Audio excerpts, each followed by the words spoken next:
Hello, Canucks fans, and welcome back to another episode of the Canucks Conversation. No longer delivered. Oh, Almost threw me off there. We're going to be talking ding-dongs anyway today. We got a new partner. you're totally so thrown off. You don't know what to do. Well, no, I know what to do. Settle down. We're back with Montana's. Oh, baby, yeah. Yeah, you remember the Get Montana's Messy promo that we did? We got a new one coming, but more on that later. My name is David Quadrelli. I'm joined, as always, by the man who built the place, Chris Faber. Our technical producer is Aaron, wait for it, Bordato. Wow. I got it right. I told you it was a name you could trust, Chris. Did I not? Our technical producer is Aaron Bordato. We're going to be talking to you about Montana's today, but we'll do that later. Let's jump into it right away. Yeah, I'm ready to go. Hold on, man. It's a new year. Oh, yeah. Happy New Year, folks. Yeah, we haven't had a show this year yet. Yeah, you're right. And this needs to be at the top. Okay. I am at the final stage of being sick. All I Yes. have left is congestion. Yeah. So it was a Botchford project day today. Oh, and I felt and bad. We went to the rink. I went to the rink. I went to the rink. As I so often do, I showed up to the rink, and I got to talk with the Botchford project fellows. There's 4 of them today, and I wasn't able to get to the last one, which sucked because Noah Strang from Canucks Army was there. He was there last time. Not that I don't, like any of the other ones as much. It's just I know Noah is what I meant. And yeah, I was able to get down there, give him some advice. It was a lot of fun. We had a good chat, me and the Botchford project fellows, and we got to hang out a little bit. Very nice. You are sick. Yeah, well, I'm over it pretty much right now. I think like my throat's gonna make it through this episode. My congestion is what's getting me. That's what's got it. Tell you what, I was sick on New Year's, couldn't do anything. I was pretty much in bed at midnight, so that's unfortunate. You're out there. The only thing you were doing at midnight was tossing back rum and Crown and rums and cokes and everything. But I'm worried. I told you this before the show. I don't know if I'm fully straight. My brain is not. She's not fully engaged just yet. I think there's a little sickness running through it at this point that's keeping it a little bit lulled and a little bit dulled out, which is not good for me because I'm not the smartest, brightest person in general. Unless you ask my Nana, I am a smart person if you ask her, unlike you. Hey. But listen, I'm a little bit out of it still with the sickness, but I'm back from it. I'm pretty much back. I'm literally going to get booed as a groomsman at your wedding. Like, your Nana's going to boo me, and she's going to get the rest of the family on board, too. Well, you could tell her that your girlfriend's from Saskatchewan. That'll win you some points. That'll give me some brownie points, for Hopefully. sure. Hopefully. Who knows, We'll honestly. see. It's hard. It's hard to know for sure. Yeah. Okay. We have to talk about it. And I don't... It's the biggest story since we haven't done this show. We didn't talk off air. Also, quick little funny story. Actually, no, I'm not going to tell it. It was on the Patreon. We did a Patreon today. It was a lot of fun. I'll tell it another time. I told a funny morning skate story this morning. Right. It's on the Patreon. Patreon.com/Canucks Convo. $5 and $10 tiers gets you all of the bonus content. Okay. We have to talk about him, Chris. JT Miller. Oh, Miller time. Which direction do you want to go in this? Because the discourse has been dominated by folks just absolutely ripping JT Miller a new one. The Hockey Night in Canada broadcast obviously highlighted the lackluster defensive effort, keeping in mind it's a game after the whole incident, big air quotes there, with Colin Delia. Yeah, that wasn't a big deal. No, exactly. And just, it's not a good look. The optics are bad is all it comes down to. I think that's my take on the situation. I'm not going to try and come up here and give a take of, oh, this is bad for the room, or blah, blah, blah, there's all these problems. Like, no, it's the same thing we said last week about the stick smash. It's whatever with Miller, right? And I don't want to sound like we don't care or that I'm trying to downplay that the guy who you're about to be paying $8 million for the next 7 years is ineffective right now. But I'm also, I don't know. Like, I don't even know what to say because I feel like everything that could be said in a negative manner about JT Miller has been said over the past 48 hours or however long, 72 hours, whatever it is. I feel like everything that could be said in a negative manner about JT Miller has been said already. And I'm definitely not reporting anything here or saying like, oh, this is, there's something going on, but like he isn't playing well. He seems more upset, more quickly to anger. Like he's going through a really rough time right now. Now, my point is that that could very well start and end at the rink, but it could also be something else. We don't know what this guy's going through. And again, I'm not trying to say he's free from all criticism because he's a human being, but I am trying to remember that part of it, because the thing that keeps coming back to mind is when I had this conversation with him about the children's hospital visit like 2 weeks ago. He said like getting away from the rink and being able to go visit these kids is so much fun because, just being able to escape everything going on at the rink. And this was when he wasn't playing especially poorly or anything like that. And the criticism, there were still criticisms of him. There's been criticisms of JT Miller all season long, but I'm just trying to say that, and again, I'm not saying I know anything, and I'm not trying to say that someone should ask Miller about this because we should all know about it. Like, no, I'm saying, one, respect the guy's privacy, and two, you never really know if a guy's going through something. And I just think right now, seeing the way he's kind of acting when he's having to talk to the media, just the way he's interacting with everybody in the media, and I haven't been around a ton, but like, just from what I've picked up, like, he's not happy right now. And I guess that's a report, because I can say that with fact that Miller is not too pleased right now. I know he's not playing well. Everybody can see that, right? And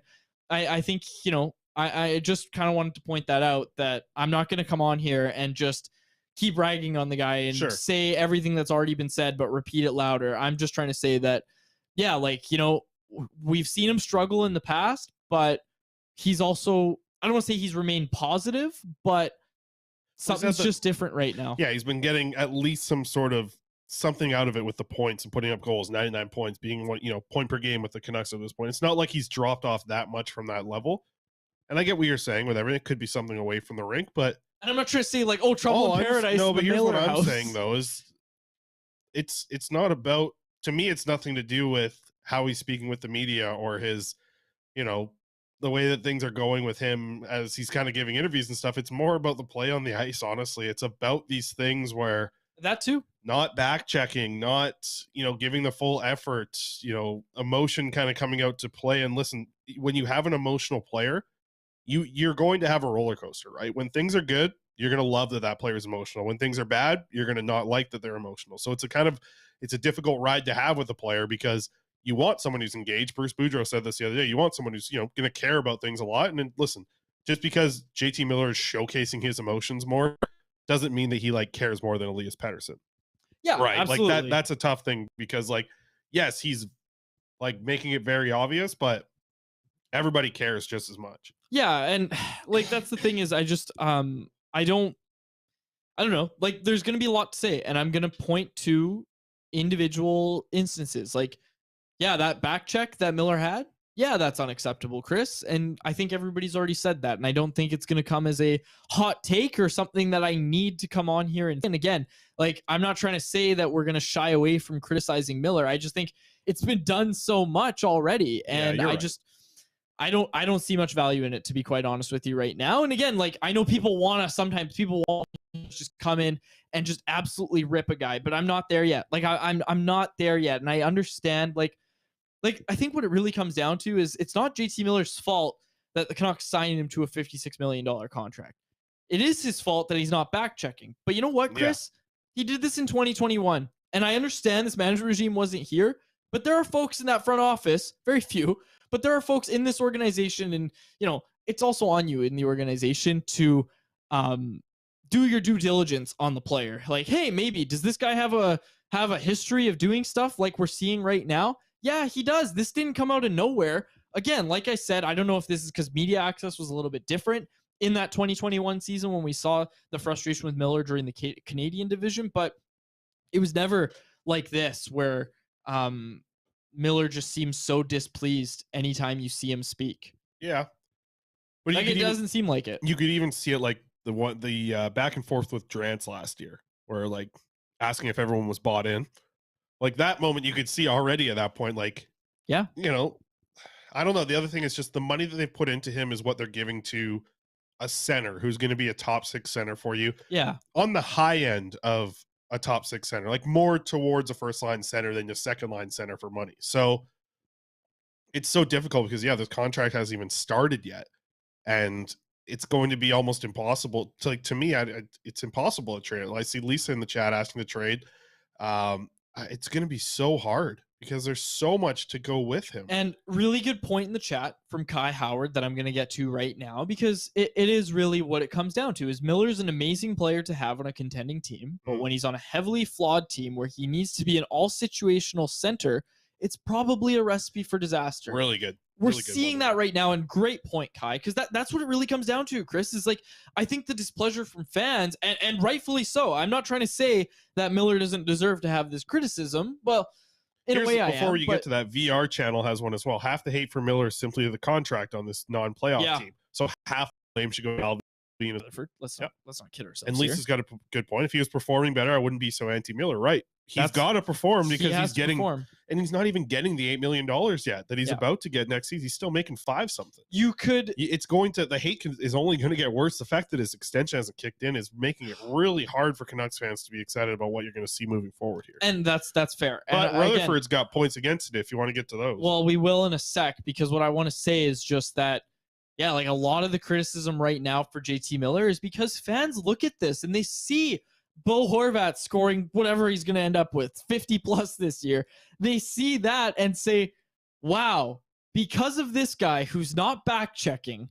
And again, I say because of him, because of his cap hit that the team gave him. Okay. It's not Miller's fault that he got paid that, and that the Canucks haven't allocated their money well enough in the past with Oliver Ekman-Larsson and everything that they can't fit in Miller and Horvat. It's not Miller's fault that that's the case. So I should be careful with my words when I say, it's because of this guy. But that's how fans are looking at it, is they see Miller not back checking. They say, we're going to pay this guy how much? And because of how much we're paying him, we can't afford to keep Bo. And again, that's a really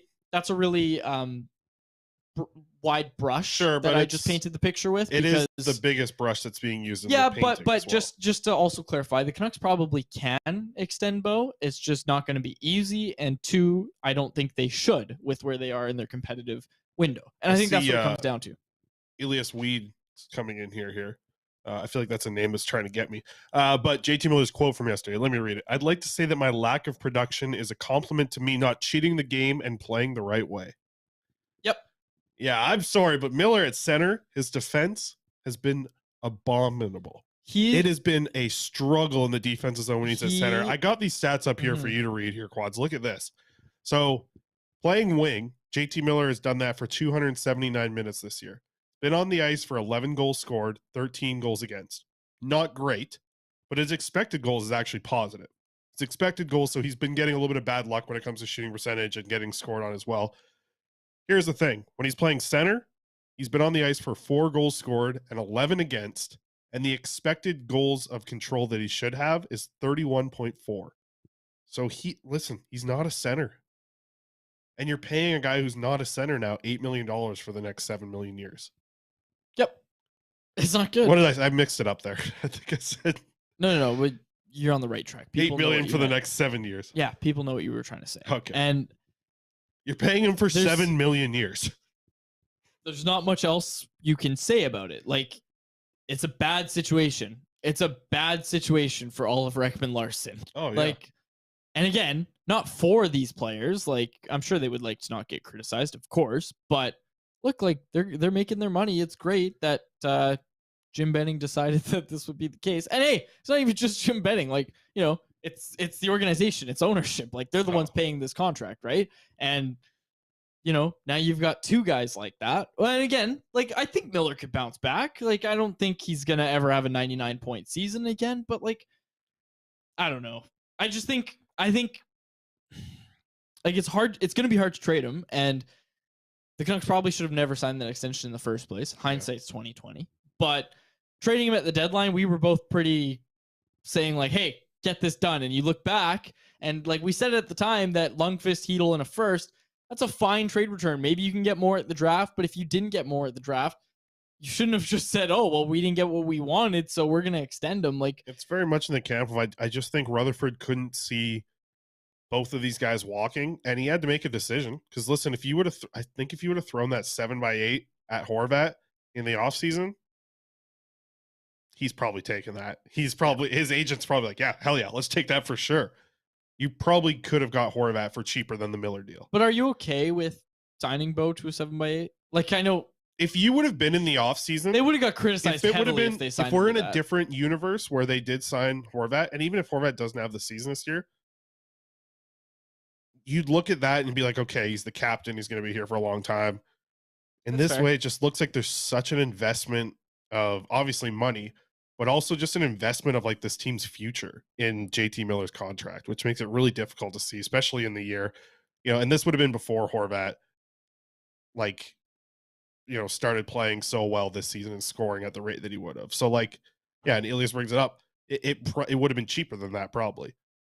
Like you could have got Pedersen for Horvat. You probably could have got Horvat at a $7 million cap hit in the offseason.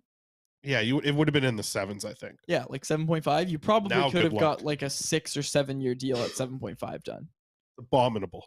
Do you have anything else on Miller? Because like my whole point is I don't want to come in here and just rip the guy for something he's already been ripped enough for. Yeah. And hey, there's stuff going on Canucks Army. There's plenty of stuff on Canucks Army. This story isn't going anywhere. Nope. And we're gonna have lots of time to talk about it. I'm not gonna come in here and just talk about it. Let's get to the lines a little bit and we'll chat because the Canucks do have a game tonight. We failed to mention that. They're playing the Islanders tonight. Also, quick little news and notes out of this morning's media availability. Demko skated today. Thatcher Demko back on the ice today. That was really good news. And Boudreaux said he's hopeful that he'll have equipment on and skating before the week is out. So some pretty good news there. That is good news. And Tanner Pearson was still a little bit away. Yeah, I think he said Pearson to make the road trip, right?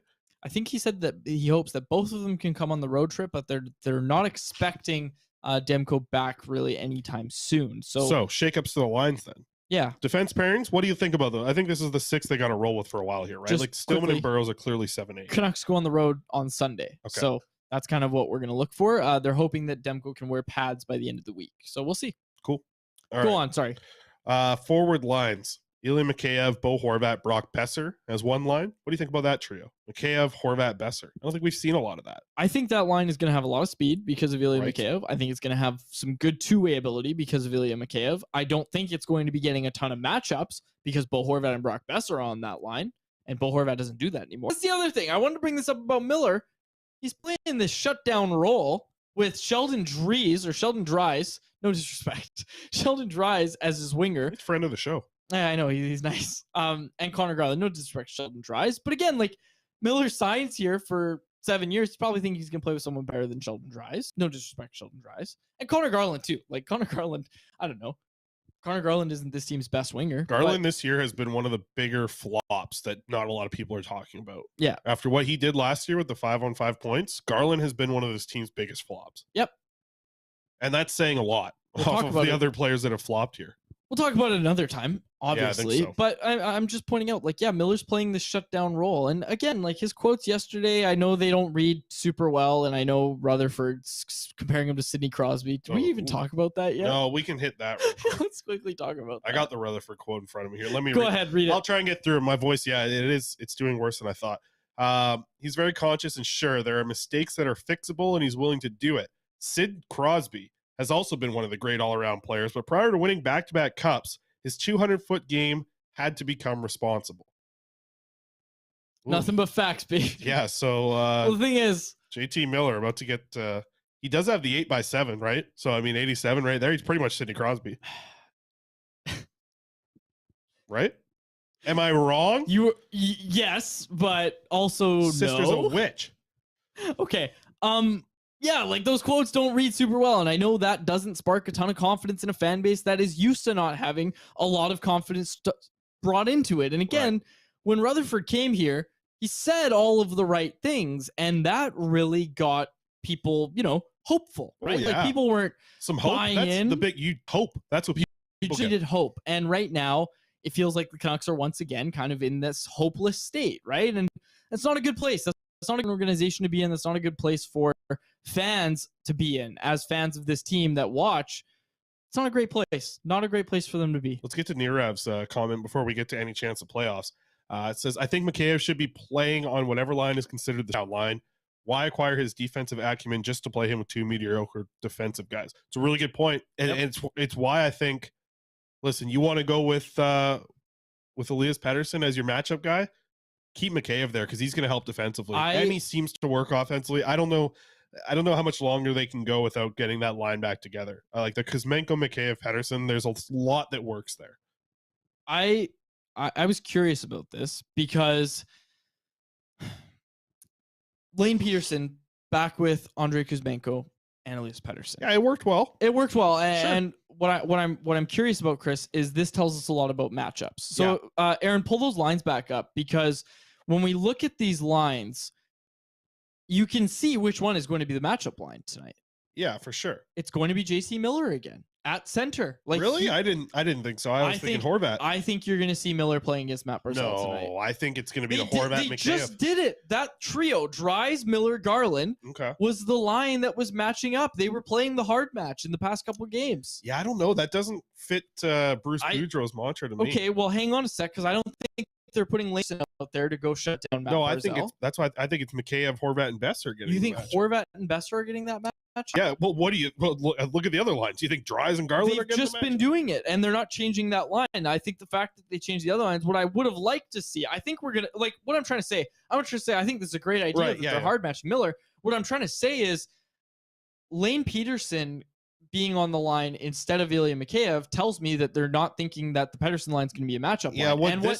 Yeah. Sorry. Well, I got a broader point here, and the big point that I'm trying to make, Chris, is that give Pettersson that chance to be the shutdown center. And we've seen it we've seen it be on such a short leash this year, right? And in the past 2 years too. It's not just Bruce Boudreau doing this, right? Like we've recounted this before, folks. It started against these New York Islanders on like March 13th, 2019, I think was the day, or 2020, excuse me.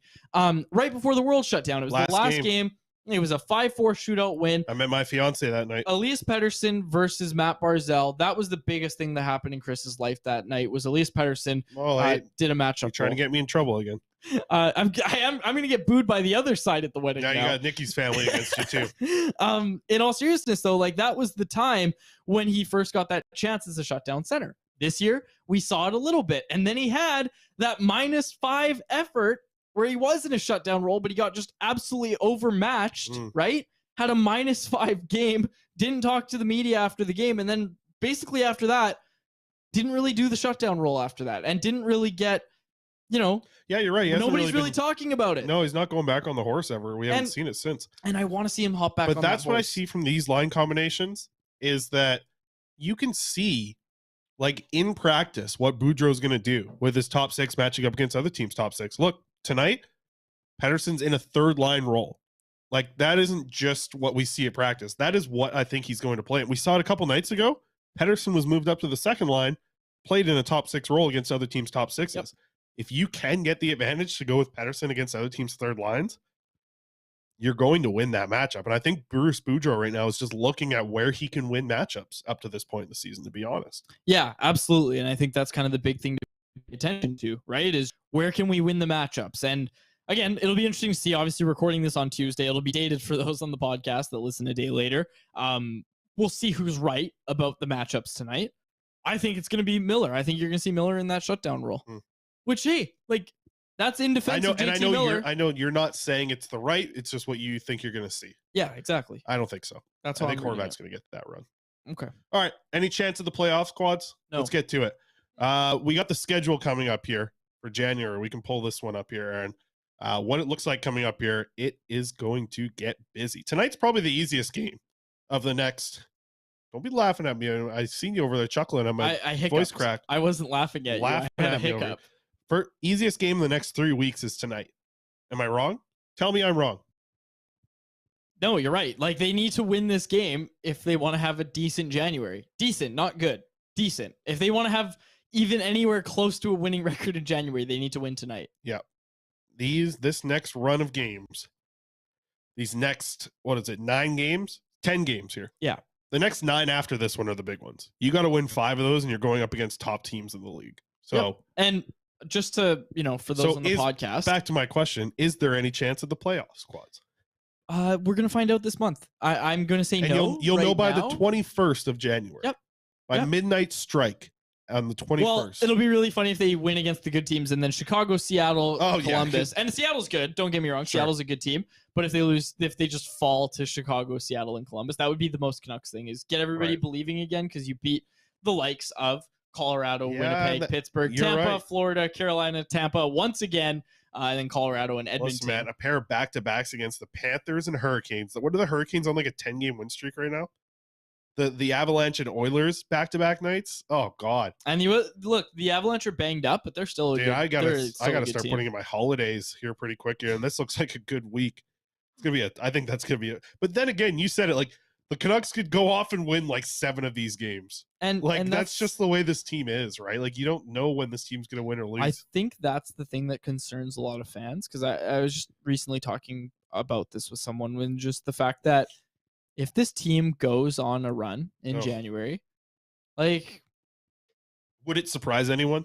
First of all, would it surprise anybody? But would it then surprise you to see this management team say, we can't move Bo Horvat at the deadline. We have to, we owe it to this team to keep them together. We have to see what happens in the playoffs. Yep. And then they'll say, it's the worst case Ontario. Bud. It is the worst case Ontario. And they'll say things like, hey, we really needed to keep that group together. Yeah, it didn't work out. We got bounced in the second, hell, maybe even third round. Yep. But this is a good building block for this team. And yeah, we figured out how to extend Bo Horvat because we gave up assets to get rid of the money we're owed to Brock Besser and Connor Garland and blah, blah, blah, blah, blah, blah, blah, blah, blah, blah. We have no future assets, but we kept this team together. Look, they just got to the second or third round. Did you not just see that, folks? This team can get it done. And we repeat the same song. The problem is, you can see the standings up here right now. And hey, we added Jake Livingstone in free agency. That'll be what they say. Get that boy over here. 7 points out of a playoff spot right now. Coming up very close to the halfway point in the season. The Coyotes and Sharks are closer to the Canucks than the Canucks are to a playoff spot. The Canucks are lumped into that group. Okay? The problem is, they're not lumped in there enough to actually be competing for Connor Bedard. Like Anaheim and Chicago. Yeah.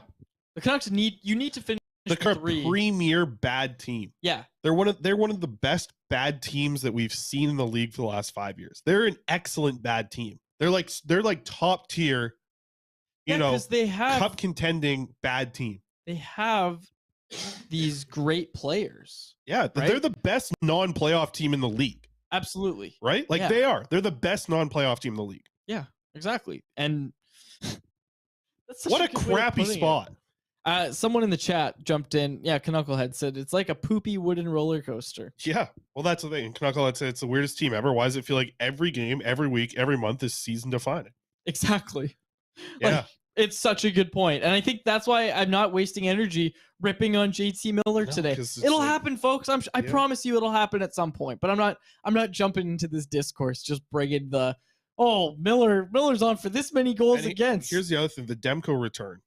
Yeah. It could be too late to save this team at that point. If this goes really bad, and listen, you never want to root for this team to lose, but I'm rooting for this team to have a direction. So this next 10 games here could give the Canucks, an unavoidable choice to choose a direction for this team moving forward. And that's what you want. And I think that's what all fans want. So again, nobody's going to start cheering for losses, although some people will, especially after you see Connor Bedard at the World Juniors. Yeah, if you've ever been close to cheering for losses, watching Bedard play is gosh, he's so good. Here's the thing that I think about it, though. Franchise. If the Canucks give you a direction, at least you have something to judge their moves upon, right? Like if the Canucks give you a direction of rebuilding, trading a third-round pick for Travis Dermott isn't the thing that you like. Right. But right now the Canucks are competing. They trade a third-round pick for Dermott. You're like, okay, they're trying to compete. They got a little bit younger. But if you know the direction, you can judge their moves. Right now, the Canucks, you have to judge this team off being a playoff competitive team, because that's the last thing they've talked about. If they give you an understanding of taking a step back, then you can judge all of their moves off of that. So I think direction is the biggest thing you can ask for. It sucks because you see teams like Chicago and Anaheim doing so poorly that you're just like, oh, they're going to be hot. Why couldn't the Canucks have done that? Why couldn't the Canucks have sold off everything and then gotten those standings back up? Look at the Kings.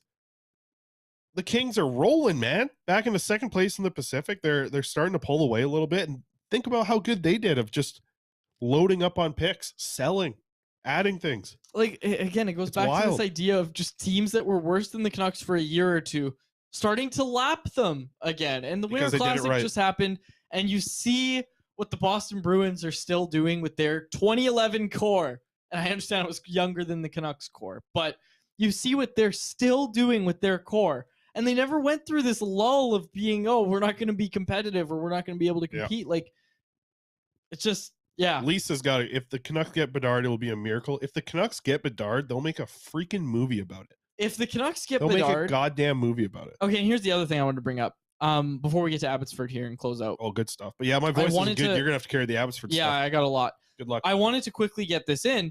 Seattle gets the Winter Classic. T-Mobile Park in 2024. Right. The Vegas Golden Knights are going to be the team that visits Seattle to take on the Kraken at T-Mobile, home of my Seattle Mariners. The point here, Chris, is that the Canucks got passed on this game, obviously. The NHL loves to create these rivalries. When the Kraken came in, they said, oh, it'll be a great rivalry with Vancouver because of the geographical location of Seattle, blah, blah, blah, blah, blah. The NHL wants there to be a rivalry between the Canucks and the Kraken. And we don't know for sure the reason why the Canucks didn't get picked for this game, this outdoor game, but you have to think it's partly the league looking at it and saying, well, they have Pettersson, they have Hughes, but what are they going to look like in a year? Ooh. Like, this team doesn't look great right now. What are they going to look like in a year? And they'll still have Pettersson, they'll still have Hughes. Knock on wood. Oh, geez, yeah. But there's not much direction with this team. And the team's not winning a ton of games, and you don't know if you're going to get a great product. And I think that's what the NHL most of all wants when they have these games. I see what you're saying, but I also think that, like, the NHL knows what it's doing, where it's like, this maybe is going to create more fans in those markets. Because I feel like the NHL looks at Vancouver, and I feel like, listen, the league doesn't give a lot to Vancouver because they're just like, oh, the fan base here is incredible. There's an incredible amount of fans who are extremely engaged. So the NHL's, we don't have to worry about it. It just kind of sucks a lot of the time with the abominable treatment of the Vancouver market here and the way things kind of work out. It's too bad, but I don't really care. It doesn't really shake my feathers off. Yep. Is that a saying? That should be a saying. Shake my feathers off. I've never heard it. I like it, actually. The point I was trying to make, Chris, is if you get Connor Bedard, if you are so lucky to get Connor Bedard, you've got a team that is now marketable anywhere. Like, you probably get the Winter Classic if you have Connor Bedard. Like, if you have rookie Connor Bedard or sophomore when they make the next decision, and it's probably not going back to Seattle, right? And it's not coming up here, probably. Sure, yeah. So if you have Connor Bedard, like, you have such a marketable player. Like, you have the face of your franchise. And again, him and Elias Pettersson are going to be the 1-2 punch that so many great teams have, right? With Sidney Crosby and Evgeny Malkin, just to name two, right? Like, and that's one pair, I understand. But Jim Rutherford's old pair. What I'm saying... Don't take that eye contact. Why do you get to this? I got a message in here in the chat. Faber, you're thinking of Ruffles My Feathers. Yes, that one. Yeah. What I'm saying, the poor Chris, bird, you're shaking the feathers. You see Connor Bedard play, and I just don't know how you look at it and don't say, yeah, let's sell off everything we have to get the absolute best chance we can at drafting this guy. Because, hey, even if you don't, at least you've got a rebuild direction, and you're going to get a good player. Yeah, like any of them. It's not, oh, darn. Oh, hiccups bad. Told you I was having hiccups. Mm-hmm. Darn, we lost out on Connor Bedard, and now we have to take Matt Michkov or Leo Carlson or Adam Fantilli. You know what? I would love for the Canucks to have Michkov, because then it's like, you got to rebuild. You got to start looking into the future quite a bit, because you're not getting this savior in year one either. But Michkov's going to be an impact. Yeah, you got to wait. Pick forces them. You have to wait for it. Or they pass on Michkov to take someone ready from the WHL here and now. I would love, the best thing that could happen, and this is possible. I don't know how possible it is actually, but like the Canucks, let's say they finish 8th worst in the league, and they drop to like 9th, and nobody wants to take Michkov, and he slides to 9. I would like, the Canucks need to take him there. I love Vasily Podkolzin. Exactly. Podkolzin was ranked, top 3 by a lot of people going into it, but he had a 2-year wait. Michkov has 4. I'm sorry. I know you do a lot of draft work, and I'm not trying to slag on anybody who does draft work. Yeah.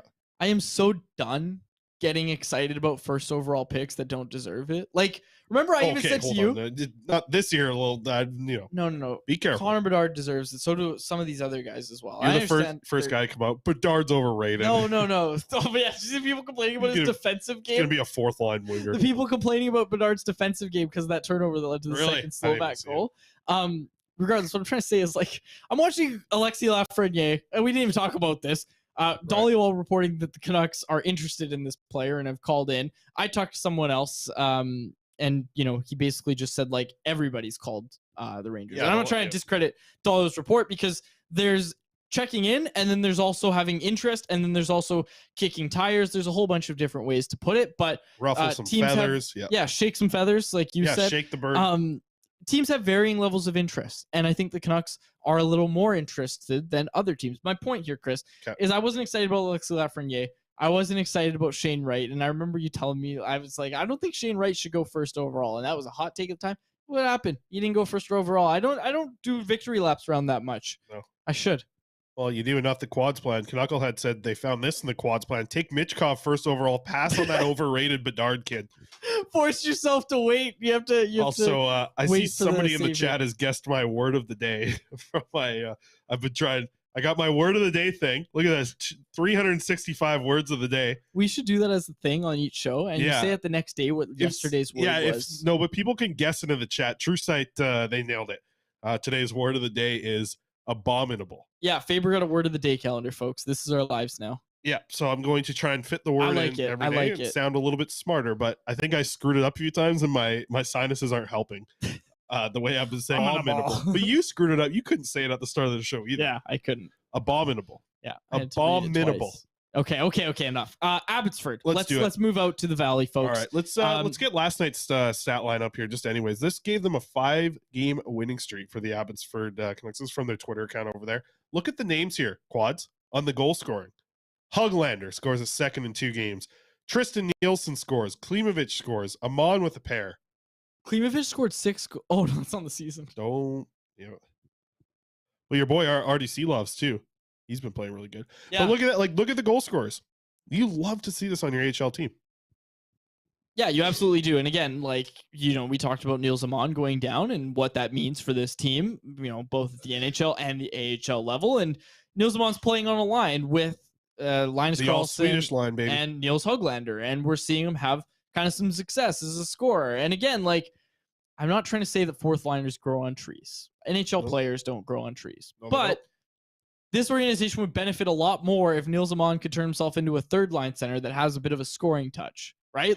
If he could develop into that, this organization would really benefit from it. For sure. That goal he scored yesterday was beautiful. Yeah. Abbotsford's doing it right. Danilo Klimovich is scoring at 5-on-5. Yeah. Jeremy Colleton's pushing all the right buttons. For Klimovich over his last 12 games. So, hot stuff there from who's not getting any power play time. You mentioned they're doing it all at 5-on-5. And then here's your boy, quads. Artur Silovs. Get this up here. In his last 11 starts, he's 10-1-0.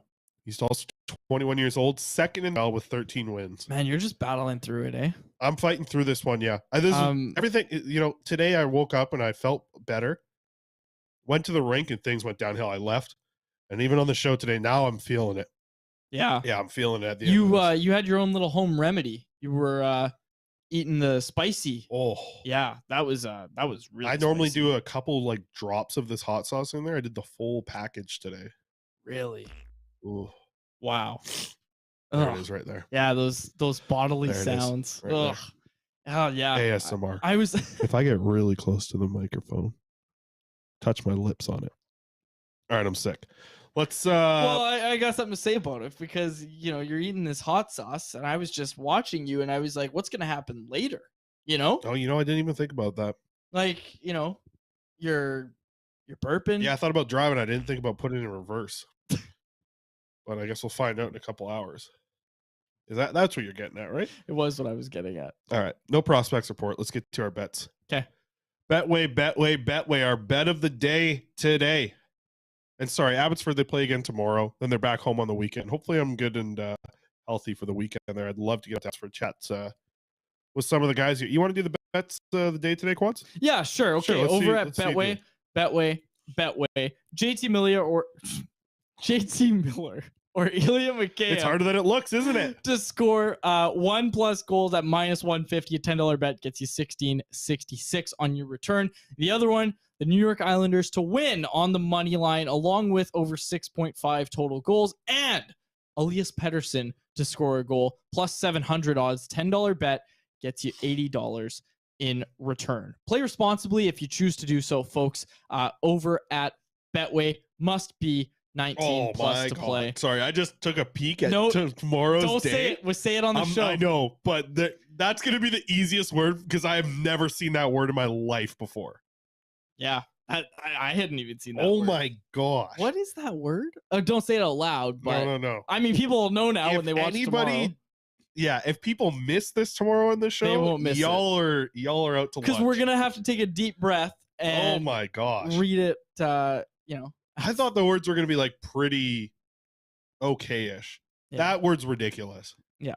Okay. Betway. 19. Yeah, plus Knucklehead, what's the count there on Quads' first bet? Yeah. There. Yeah. Not as, I've been slowing down on a few of mine too. I've been getting it down. Yeah. Anybody got any like final getting rid of a flu tips? I steamed in the shower a little bit today, put a really hot shower on and steamed a little bit, tried to blow everything out, but I just what's going on over there? What the heck was that? Did you hear that? Yeah. Is that you? No. I think that's you. That was me. What do you have to do? Blow it all out? Is that what you said? Are you? I'm not touching anything. I heard it. I thought it was you. No, it wasn't me. I haven't heard anything. All right. Okay. What the hell? I got 4 it.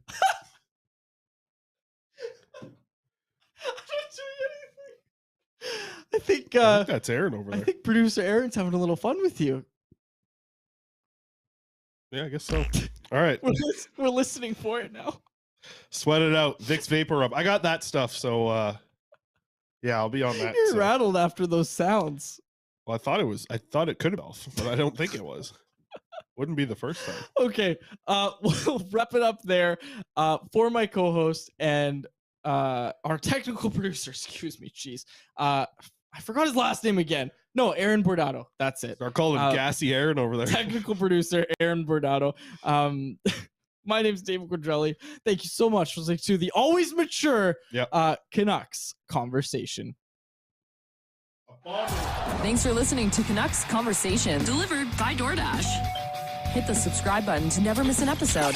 How about keep it to a thank you, Jim?